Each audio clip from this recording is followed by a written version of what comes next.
এসো এসো কোরআন শিখো, এসো এসো কোরআন শিখো, কোরআনের দাও ছড়িয়ে দাওয়াত, তবে রবকে পাবে, রব পেলে সব পাবে, কবরে পাইবে নাজাত, কবরে পাইবে নাজাত। আসসালামু আলাইকুম ওয়া রাহমাতুল্লাহি ওয়া বারাকাতুহু।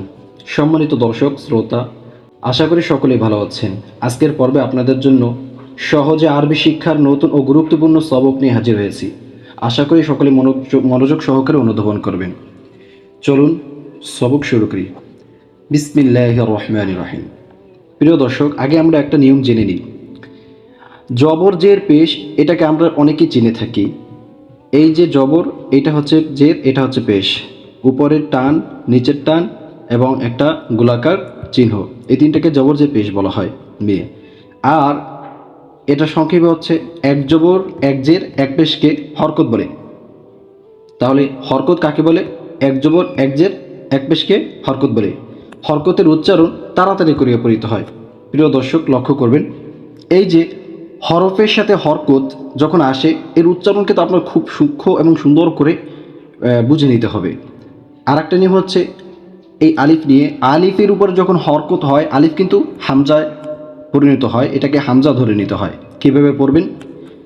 হামজা জবর আ, বা জবর বা, তা জবর তা, সা জবর সা, জিম জবর যা, হা জবর হা, খ জবর খ, দাল জবর দা, জাল জবর দা, র জবর র, জা জবর জা, সিন জবর সা, শিন জবর শা, সদ জবর স, দদ জবর দ, ত জবর ত, ভ জবর ভ, আইন জবর আ, গইন জবর গ, ফা জবর ফা, কফ জবর ক, কাফ জবর কা, লাম জবর লা, মিম জবর মা, নুন জবর না, ওয়াও জবর ওয়া, হা জবর হা, হামজা জবর আ, ইয়া জবর ইয়া, ইয়া জবর ইয়া।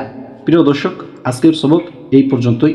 বিসমিল্লাহির রহমানির রহিম। আলহামদুলিল্লাহি রাব্বিল আলামিন।